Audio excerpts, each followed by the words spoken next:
Hi, I'm Andy Costello, your professional real estate broker. I'm here with Jolene Feeney of Mindful Wellness Counseling. Tell us, Jolene, a little bit about what your business is and how you got started in counseling. All right. Well, thank you, Andy, first of all.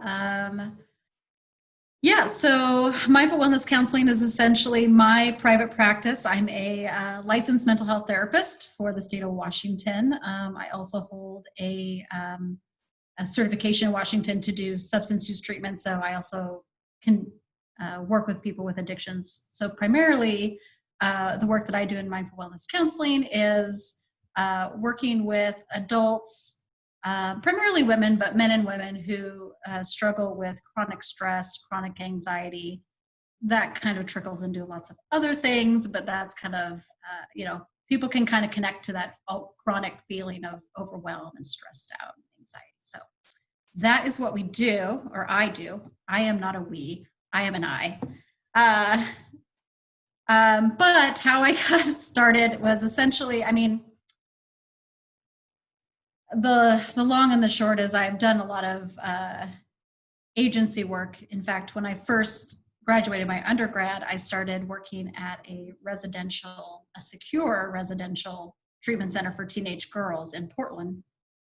Unfortunately, I'll just leave it at that. It was in Portland. It was great, good experience, but it led me to this idea that I needed to be a bigger part of people's healing and transformation. So from there, I went through to get my master's degree in mental health counseling. And from then, I've worked in various other clinics, mental health, substance abuse for the last however long.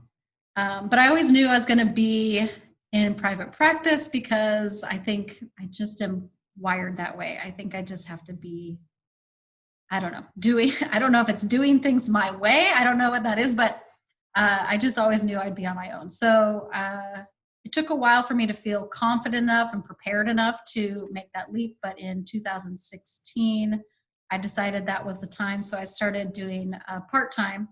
So I was still working as a clinical director up at the Recovery Village, which is up in Ridgefield, which does substance abuse counseling. So I was doing part-time there, or full-time there, part-time in my private practice. And then in 2018, I just went full-time. And it was kind of scary, but also really relieving in a lot of ways. And it's been really great. You have that entrepreneurial spirit that's always been there, and now being on your own, you get to, like you said, run your practice the way that you want to do that. Totally. Exactly. Well, we all know that running a business has a lot of challenges, and especially now with COVID, and I'm sure you're seeing a lot of your clients coming in and talking to you about that or Zooming with you about that. What's been maybe one of the biggest challenges you've had kind of making that transition in growing your business? Yeah, so it is kind of interesting because, 2 years ago looks very different than right now, and right now looks very different than it did 3 to 4 months ago, right? So there's a lot of things that came up. I think initially, starting out and just growing is, I think I had a really small circle, right? I think that, and I wouldn't say that my circle is necessarily huge at this point. I've certainly tried to grow it, but I think when you have like a small circle you run in, it's really hard to like figure out how to be known. And so that took time. That took a lot of time. I'd say that was the biggest part of the building. Currently the biggest challenge is navigating virtual therapy with people. Some people are willing to make that transition because they still want that consistency of care, but some people, don't necessarily trust very vulnerable things that they're saying to be transmitted online and that to be safe and protected, or that they even feel as connected to me, right? Which that's reasonable. So that's certainly a challenge, for me. I definitely saw a decline in appointments over these last 3 months, but as things start to shift, I've started to see a few more people in person.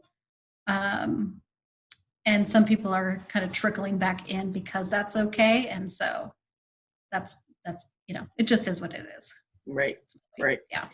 Yeah. As you've been growing your circle and growing your business, what do you attribute your success to, or at least some of your success to? Networking is not easy for me.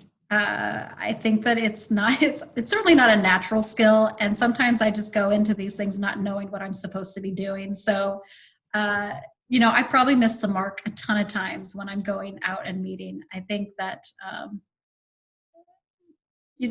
think it's just making connections and trying to reach out and trying to get to know people better, because I think once people know you, they're more willing to maybe send people your way potentially. So, I'm a little introverted and shy, so sometimes that's hard, but that's been part of it. And then I'd say on the client end, it's a big goal for me. I'll always stay in my lane. I don't want to, do things that I'm not competent in or capable of handling, which is also, I think, a way that I help my community, because I get lots of people who reach out and say, hey, do you do this, or can you do this? And I will say no, but I will hook them up with people, and I will do that as soon as I can. And I think people appreciate that. But with my own clients, I don't know, in a healthy way, I feel really invested in them. I feel really, I spend a lot of downtime reading lots of different books and doing lots of trainings to try and make sure that I'm always doing what I can or knowing how to help. So I think people know that I'm invested in them and that I care about them. I hope they know that, but I think they know that. And so, and I think that kind of trickles into how long we spend together, people that they send my way. So I'd say that's part of it. Yeah. What's one thing you'd want the community to know about mindful wellness counseling? I think the bigger message ultimately is we all have mental health, and that it's, we don't have to be in crisis to seek out help, right? That I think that's what we think about therapy. And I think that's what we think about counseling, is that you go when you're really, really struggling, and you definitely should go at that time. And, I would really like to see us get to a place where we look at mental health as something proactive, right? That we're looking at and noticing maybe where we're struggling, just like physical health, right? We look at it and we go to the gym and we do things to take care of ourselves before we get into that place where all your muscles have atrophied because you haven't used them, right? So I don't know if that's really a good plug for me, but ultimately, I think, just the message out to people, we all have mental health, and, it's not a bad thing to reach out and seek out people who could help you. So, yeah. Talking about it's okay. It's not a stigma. Absolutely. Yeah. Yeah. That makes sense. It's the best thing we can do, right? Absolutely. Yes, definitely. If people want to learn more or reach out to you, what's the best way for them to connect? Yeah, so you can go to my website, which is, Mindful Wellness, WA for Washington.com. And on there's blurbs about what I do. My contact information is on there. My email is jolene@mindfulwellnesswa.com. I'm most easily reached on my email. So perfect, because you're meeting with clients, so answering the phone is not the easiest, right? Yeah. If you do call and leave a message, I will call back as soon as I can. But yes. Right, makes sense. And I will be sure to put a link to your website in the show notes. So if you missed that, please click on the link. Jolene, thank you so much for your time and sharing how you started your business and how you've been growing.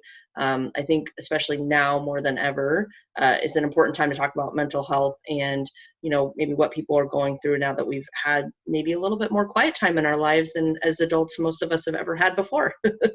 No kidding. Absolutely. Yeah. Well, thank you so much for your time. And thank you so much for watching this week, everybody. I will catch you next week. Take care.